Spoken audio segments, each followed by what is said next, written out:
Getting your Washington NAC credential?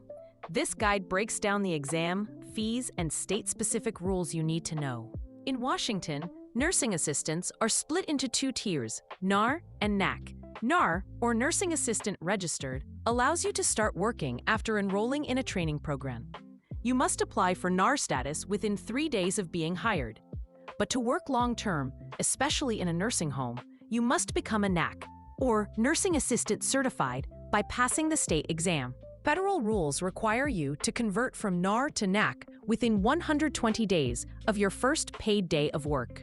Washington's training requirements are more rigorous than the federal minimum. For students graduating on or after September 1, 2025, the state mandates 138 total hours of training. This includes 66 classroom hours, 32 lab hours, and 40 clinical hours. The updated curriculum nearly doubled the classroom time to add specialty content, including 16 hours on developmental disabilities, 8 hours on mental health, and 8 hours on dementia care. Always confirm with your program which curriculum applies to you to avoid application rejection. The first part of your exam is the NNAAP written test. You'll have 2 hours to answer 70 multiple-choice questions. The content is divided into 3 main categories.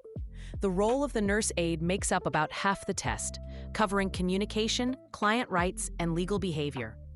Physical care skills account for another large portion, focusing on activities of daily living and basic nursing skills.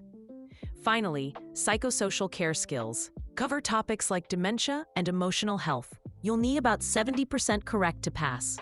The second part of the exam is the skills evaluation. A nurse evaluator will ask you to perform 5 skills chosen randomly from the official 23-skill NNAAP pool. You have 30 minutes to complete all 5. While most skills are random, 2 are predictable.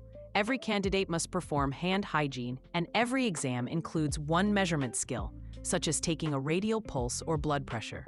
To pass this portion, you must receive a satisfactory score on every single one of the 5 assigned skills. For the skills evaluation, success hinges on the critical element steps. These are non-negotiable actions that relate directly to patient safety and rights. They include tasks like knocking before entering, identifying the resident, explaining the procedure, providing privacy, and performing hand hygiene. Missing even one of these critical steps will result in an automatic failure of that entire skill, even if you perform all other steps perfectly. Memorizing and verbalizing these steps during your exam is essential for passing the skills evaluation. Registering for the exam through Credentia requires careful steps. First, your training program must submit your completion record. Then, you'll create an account in the CNA 365 portal. Make sure your email matches the one your school has on file. Once your eligibility appears, you can schedule your tests. The skills evaluation fee is $100 and must be done in person. The written test fee is $55 and can be taken at a test center or online with a remote proctor.